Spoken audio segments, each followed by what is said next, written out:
Sa araw na ito ay pag-uusapan natin ang pinakabagong update kaugnay sa pagbili ng Philippine Air Force ng F-16 Block 70-72 Viper sa US na maidi-deliver na raw sa susunod na taon. Ngunit bago ang lahat ay kung bago ka pa lang sa ating channel ay mag-subscribe ka na at i-click mo na rin ang notification bell para lagi kang updated sa mga kaganapan at modernong kagamitan na ating pag-uusapan. Isa na namang mainit na balita ang ating nakalap mula kay Philippine Ambassador to the United States, Jose Manuel Romualdez. Ayon kasi dito, ay posible raw na ma-deliver na ang unang batch ng F-16 Block 70-72 Viper fighter jets sa ating bansa sa taong 2026 hanggang 2027. Ang Block 70-72 Viper ay ang pinaka-advance na ginagamit ng mga top military sa buong mundo.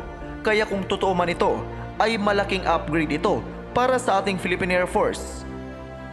Subalit, kung iisipin, ay hindi ganoon kadali iyon.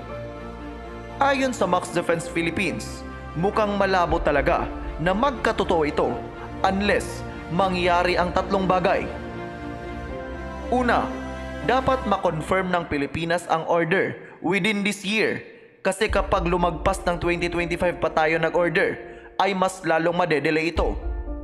Pangalawa, kahit umorder tayo sa taong ito, ay magiging posible lang yan kung ang Lockheed Martin ay may sobra o excess production ng F-16 Viper.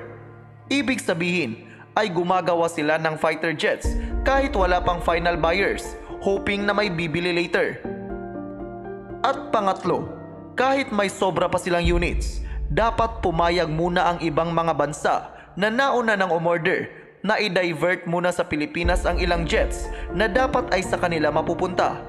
Ito ang pinaka-challenging dahil lahat ng bansa ngayon ay gusto ng fighter jets sa mas maikling panahon. So realistically speaking, parang ang hirap paniwalaan na makakakuha agad tayo ng mga brand new na F-16 Vipers sa taong 2026. Ang mas makatotohanan na posibilidad dito, ayon kay Max Defense Philippines, ay ang hot transfer ng mga existing na F-16 CD Block 40 mula sa US Air Force o Air National Guard. Ito yung mga jets na i-decommission na upang palitan ng mas modernong F-35A Lightning II. Kung mangyari man ito, ay mas mabilis ang delivery, mas madali ang approval at mas kapaki-pakinabang agad sa Pilipinas habang hinihintay natin ang mga bagong jets. Subalit, lahat ng ito ay posibleng magbago, depende sa negosasyon, budget at political will. Ang tanong, handa ba ang gobyerno natin at ang militar na i-prioritize ang air defense ng bansa? Ikaw, anong tingin mo? Makakakuha kaya tayo ng mga bagong F-16 sa taong 2026 o mas okay nang gamitin muna ang mga lumang units galing sa Amerika habang nag-iipon para sa bago? I-comment lamang sa baba ang iyong opinyon. At dito na po magtatapos ang ating video. Maraming salamat sa panonood at mag-ingat po kayo.